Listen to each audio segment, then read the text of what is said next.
Kebenaran itu tidak bisa dikalahkan. Tetapi yang perlu diingat bahwa kebenaran itu bisa dimanipulasi. Tetapi kita harus terus berjuang untuk menyatakan yang benar adalah benar dan yang tidak benar adalah tidak benar. Bapak Ibu umat Tuhan sekalian, selanjutnya kita akan mendengarkan sambutan juga sekaligus membuka seminar sehari kita di pagi menjelang sore hari nanti yang akan langsung disampaikan oleh Bapak Pendeta Dr. Sokrates Sofian Yoman. Kepada Bapak disilakan.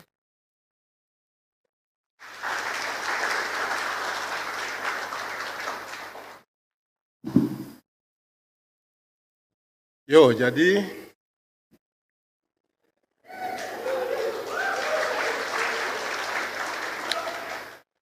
itu saya dimandatkan oleh moderator Dewan Gereja Papua,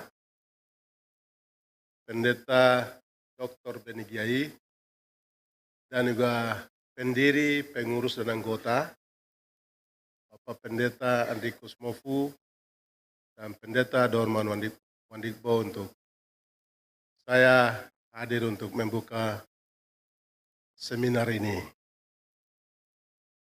Kalau kita lihat kriminalisasi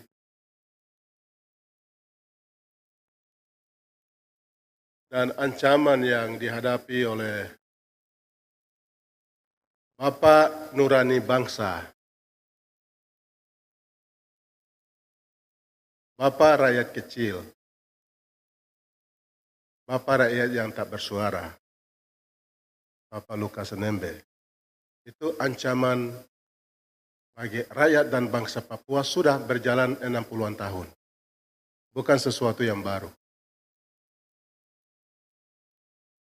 Ini puncaknya bahwa hari ini rakyat dan bangsa Papua harus menyatakan diri bahwa kita punya bangsa yang punya harkat dan martabat di atas tanah leluhur kita.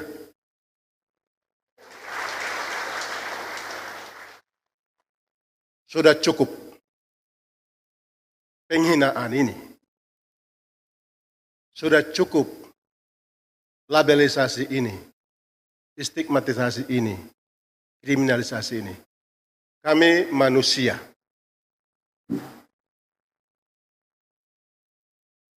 Di mata kita sudah 60-an tahun sejak hitung dari Dekret Trikora 19 Desember 1961. Insinyur Soekarno sudah menyatakan perang di Papua. Sejak itu terus berlanjut. Dan itu dilegitimasi pada 1 Mei 1963. Sebelumnya itu masuk dalam perjanjian New York 15 Agustus 62. Tanpa orang Papua dilibatkan untuk bicara nasibnya sendiri. Lalu ya kita lihat di dalam situ 30 September, perjanjian Roma itu 30 September 1962 setelah 6 bulan setelah perjanjian New York 15 Agustus 62. Satu poin bagian kedua, di situ dinyatakan Indonesia berkuasa di Papua selama 25 tahun. Sejak 1 Mei 1963 sampai dengan 1 Mei 1988. Tapi itu negara Indonesia mengabaikan itu. Legitimasi itu juga terjadi pada pelaksanaan PPRA 1969 yang penuh rekayasa yang dimenangkan oleh militer moncong senjata. 14 Juli 1969 di Merauke dan akhir 2 Agustus 1991 di Jayapura. Peserta itu dipilih oleh militer dan pelaksananya di bawah moncong senjata. Sehingga Papua dimasukkan ke dalam Indonesia itu dengan moncong senjata. Sehingga Papua juga dijaga sampai hari ini dengan moncong senjata. Hal ini kita harus buka. Dewan Gereja Papua berdiri bersama umat Tuhan di tanah Papua untuk melawan ketidakadilan ini, melawan rasisme ini, fasisme, militerisme,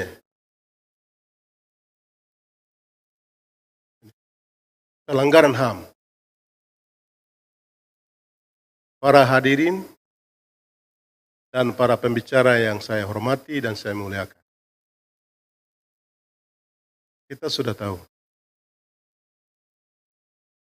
Sejak 1 Mei 1963, dari UNTEA serahkan kepada Indonesia, seluruh buku-buku tentang kebudayaan dan sejarah Papua dibakar. Dibakar di depan, sekarang di Jayapura yang di mana ini? IMBI. Secara sistematis sampai hari ini. Dalam era baru juga buku-buku kami dilarang. Masih ingat? Buku saya dilarang oleh negara. Tahun 2007. Pemusnahan etnis Melanesia.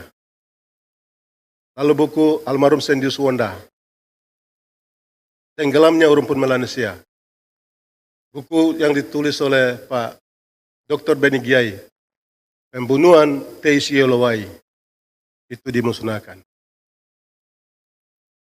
Karena itu, sekarang kita harus bangkit. Kita harus sadar, perlu ada satu kesadaran. Kita sadar bahwa ada ancaman. Ruang-ruang ancaman negara sudah ciptakan. Selain operasi militer terus-menerus berjalan hari ini. Mutilasi terus terjadi.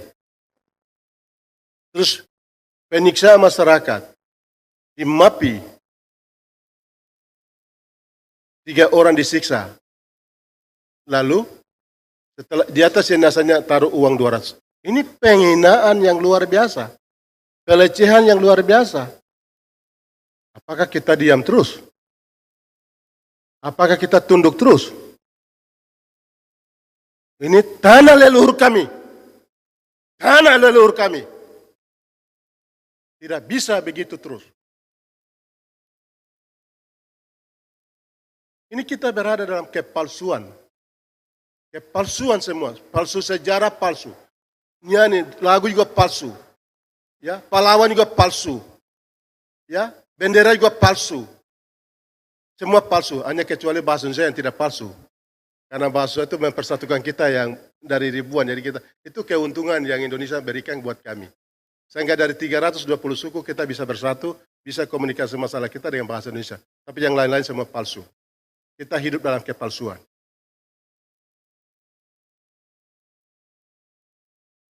Ya, ini masalah. Ancaman terhadap Lukas NMB.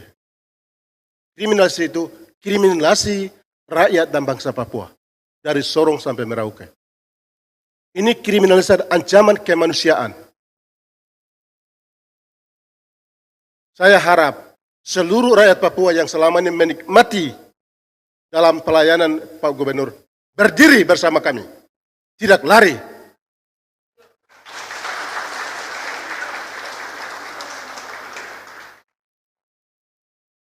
Sudah menikmati, baru pergi lari. Setelah beliau menghadapi masalah, baru pergi. Datang. Saya hormat ya. Anak-anak teman-teman yang saya senang kemarin saya dengar dari Pak Hugi. Satu anak muslim yang berdiri bersama kami. Kau orang manusia sejati.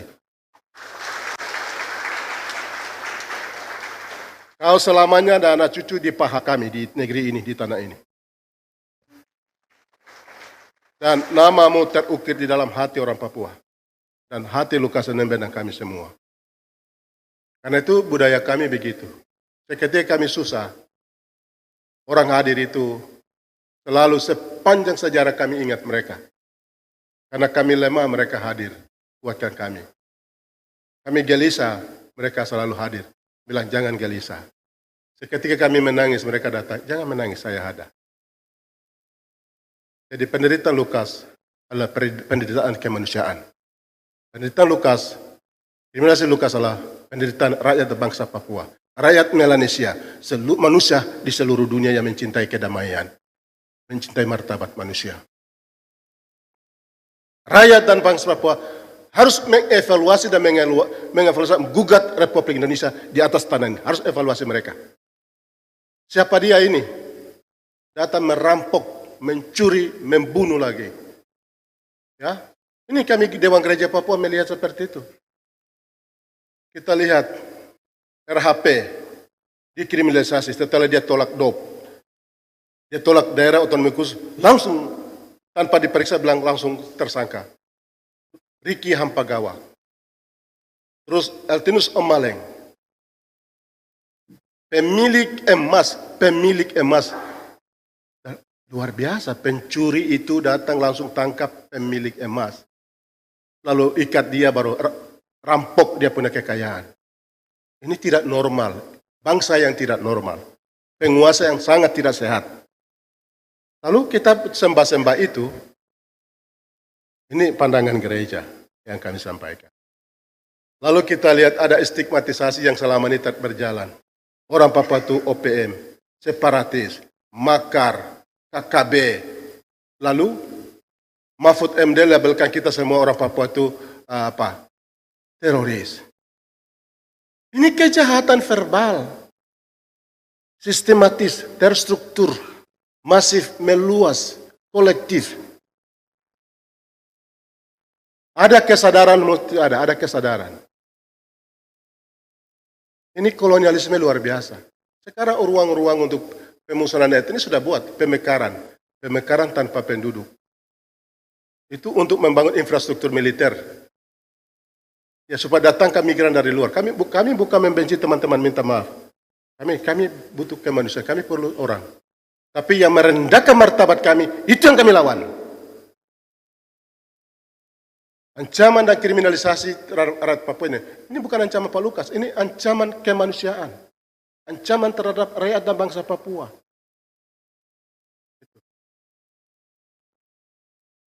Saya sendiri sudah gumuli menulis buku sudah 23 tahun.